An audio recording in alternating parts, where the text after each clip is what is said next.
On était vraiment contents de l'avoir fait parce qu'on n'était pas sûr à 100% que ça puisse marcher et on n'était pas sûr à 100% qu'on arriverait à réunir tous les ingrédients. On a tout fait, on a mis 2 cordes. Je sais pas ce qu'on n'a pas fait. Je sais pas. Il l'avait sur le dos, il devait grimper, moi j'ai tenu les jambes, mais c'était extrême. C'est quand même le bonheur d'être là au soleil. Ça passe trop vite, ouais. Et je prépare le truc depuis un an et là c'est passé trop vite, du coup je sais plus quelle journée. C'était mercredi 9 septembre, 14h30 exactement. Vanessa François se posait, presque comme une fleur, à Chamonix.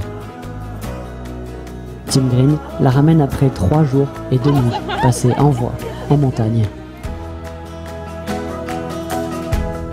Bonjour à tous. Alors cette semaine, on vous parle de cette très bonne nouvelle. Vous vous rappelez sûrement, en juillet dernier, on vous annonçait le projet ambitieux de Vanessa François, une alpiniste devenue paraplégique, mais qui continue de vivre sa passion. Eh bien, elle l'a fait. Entourée d'une sacrée équipe, elle a grimpé le Grand Capucin. On vous raconte cette énorme aventure.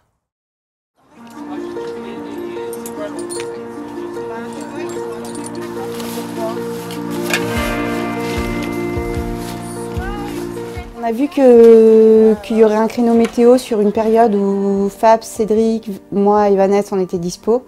Donc très rapidement, 2 jours, on a lancé les choses, on a appelé les personnes qui nous avaient dit qu'ils nous donneraient un coup de main pour porter du matériel ou pour participer au projet. Et après, on était partis, quoi.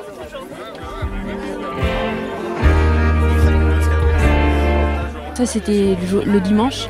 Il y a toute l'équipe qui avait posé le camp de base au pied du Grand Capucin.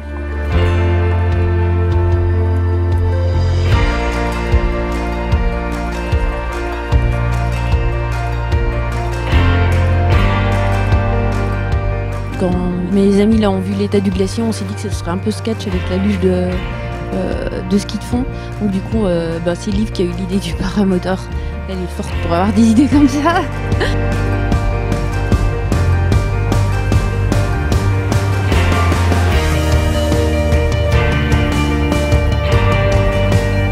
Notre rôle avec Cédric, c'était de gérer tout ce qui était la partie verticale de la paroi en fait. Je pense qu'on a passé notre temps à faire de la manip de cordes. Ça, c'était notre rôle. Mettre les cordes en place, tout gérer pour que Vanessa puisse monter, mettre une tiro, monter les sacs. Tout ce qui était manip, c'était le rôle de Fab et moi. Et ce qui était vraiment tout logistique, tout gérer, tout, c'était vraiment le rôle de Liv.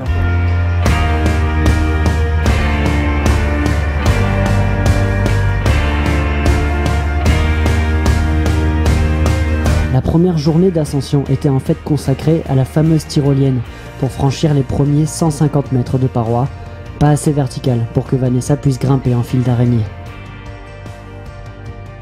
Après ce premier effort, Vanessa pouvait enfin bivouaquer en paroi. On est seul au monde. Profite parce que là,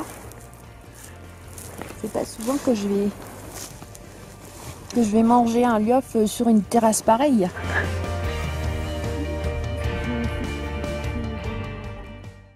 Vanessa est prête pour la réelle ascension, finalement la partie la plus rapide du projet, mais pas si simple, regardez.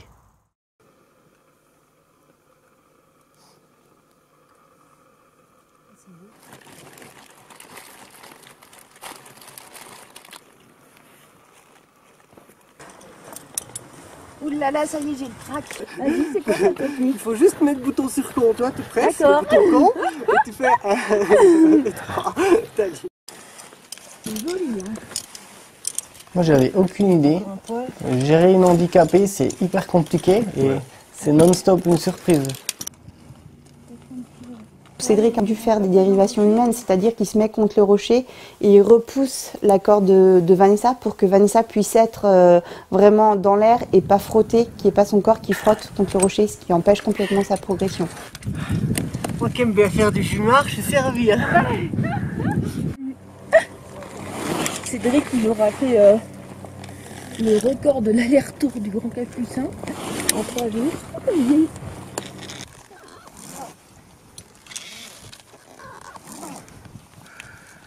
Shadok? Ouais, c'est parti pour le grand voyage intérieur et physique.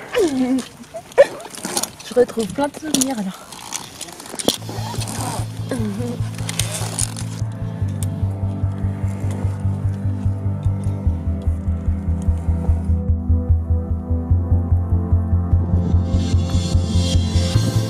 Je me suis retrouvée tout de suite dans mon élément en fait, même si ça fait super longtemps que j'en ai pas refait, enfin que j'étais pas dans cet élément-là, tout de suite je me retrouve dans mon élément et je me sens bien. Pour n'importe quel grimpeur, être au Grand Capucin, c'est quelque chose de magique. Et pour Vanessa, qui n'avait pas pu remonter là-bas depuis 5 ans, c'était quelque chose encore plus fort. Avoir la possibilité d'être là-haut et de revivre ça, ça devait être quelque chose de fabuleux. Et elle nous l'a dit, enfin, pour elle, c'était quelque chose de très très fort, c'est sûr. C'est super intéressant d'être avec Vanessa parce que on voit comme c'est difficile le quotidien pour quelqu'un qui est paraplégique. Tout est compliqué et ça fait prendre conscience que on a de la chance, nous, d'être grimpeurs, d'aller en montagne et tout ça. Et pouvoir faire partager notre forme, la chance qu'on a d'avoir la patate de grimper à quelqu'un qui peut plus le faire, c'est quand même génial. Je continue à monter un peu. Je sais pas, tu vas au max et puis... Après je crois qu'on va te hisser en vrac. La Dream Team. Tous aux petits soins, malgré la fatigue et tout ça, toujours aux petits soins, hyper sympa. Enfin, c'est une ambiance de toute façon hyper sereine et enfin, s'ils sont là, c'est qu'ils ont envie d'être là parce que sinon c'est rude. Hein. non, c'était une super énergie autour de moi, ouais. C'est pas une escalade classique, c'est pas quelque chose, une situation classique. Et on est toujours confronté à des choses qu'on n'a jamais vues avant et il faut arriver très rapidement à y répondre, à apporter la solution et à continuer à avancer. Et je pense que ça apporte aussi beaucoup à ce genre de projet parce que ça lui donne aussi son intérêt. C'est passé trop vite en fait. Mettre Vanessa dessus après. Même pas le temps de me rendre compte. En fait, c'est le chemin qui est le plus long comme d'hab. Un énorme bravo à cette fabuleuse équipe qui repousse encore un peu plus les limites de l'alpinisme. Si vous voulez en savoir un peu plus sur Vanessa et son projet et que vous ne l'avez pas encore vu, cherchez donc l'épisode 6 de Relais Vertical sur Epic TV. À bientôt.